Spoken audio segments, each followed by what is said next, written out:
চট্টগ্রামের হাটাজারি মডেল থানাধীন মদুনাঘাট ব্রিজ সংলগ্ন এলাকার চাঞ্চল্যকর ব্যবসায়ী হাকিম হত্যা মামলায় জড়িত 6 জনকে গ্রেফতার করেছে চট্টগ্রাম জেলা গোয়েন্দা ও হাটাজারি থানা পুলিশ।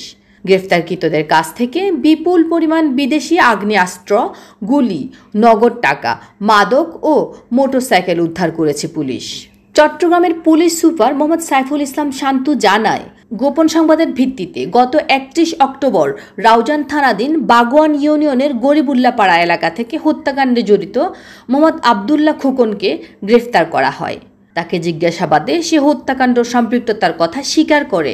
তার দেয়া তথ্য অনুযায়ী গত 2 নভেম্বর, 4 নভেম্বর ও 9 নভেম্বর রাউজান এলাকার বিভিন্ন স্থানে অভিযান চালিয়ে ল্যাংড়া খোকন সহ মোট 6 জন আসামিকে গ্রেফতার করা। সেই হত্যাকাণ্ডের পরে আমরা যখন চাঞ্চল্যকর এবং ফিল্মে যখন একটি হত্যাকাণ্ড সংঘটিত হয়, আমাদের যারা গোয়েন্দা রয়েছেন, আমাদের যারা সদস্য রয়েছেন, থানায় কর্মরত রয়েছেন, সবাই আপ্রাণ চেষ্টা করে যাচ্ছিলেন। আমরা ভিডিও ফুটেজগুলো পর্যালোচনা করে প্রত্যক্ষদর্শীদের যারা ছিল তাদের মতামতকে নিয়ে এই সকল বিষয়কে গুরুত্ব দিয়ে আমরা সর্বপ্রথম 31 অক্টোবর ল্যাংড়া খোকন নামে একজনকে গ্রেপ্তার করতে, এরপরে আমরা ল্যাংড়া খোকনকে রিমান্ডে নিয়ে আসার পরে তার দেয়া তথ্য মতে মারুফকে আমরা গ্রেপ্তার করতে চাই। মারুফকে গ্রেপ্তার করে এরপরে আমরা ব্যবহৃত অস্ত্রগুলো কিভাবে অস্ত্র ব্যবহৃত হয়েছে, কিভাবে পরিকল্পনা করা হয়েছে, কে কোথায় থেকে এই হত্যাকাণ্ডে অংশগ্রহণ করেছে, সব বিষয়গুলো আমরা জানতে পারি।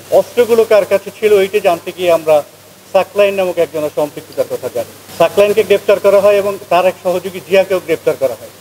তাদের মাধ্যমে আমরা জানতে পারি কোথায় অস্ত্রগুলো লুকিয়ে রাখা হয়েছিল।